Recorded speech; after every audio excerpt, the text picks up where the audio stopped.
So hi guys, welcome to my vlog. So for this video ay mag-skincare tayo. Ang gagamitin natin ay Brilliant from Glenda. Maganda pa naman ha. Gagamitin ko yung product mo ha. Pag-ibaw mo na dito. Siyempre papahid natin. Before and after. Ito yung before Hindi lang after. After 1 month. papahid natin. Medyo man siya. Mapli sa ano. Sa mukha. Pero good fun na tayo.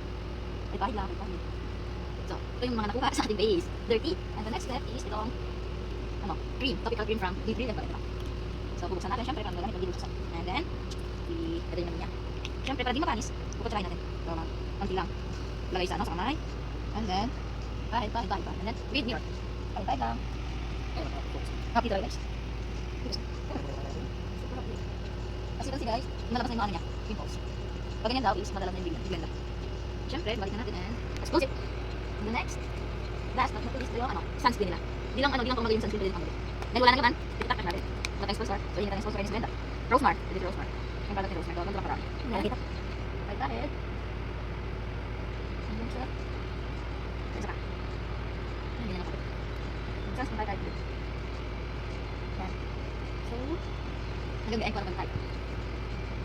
Kung nakita nyo, may mga matatayo sa ilong yung ano, kapekto na ang product. Yung mga white heads natin, mga black heads, may mukha ka. Guys, yan, ito na yung finished product. Kung hindi pa naman gumagamit ng product ng Brilliant, so wala rin. Update namin kayo pag gumanda na yung mga namin pimples. So, click na yellow basket at yan. Tutuhan nyo. Isang toner, sunscreen, naka-cream. Yan.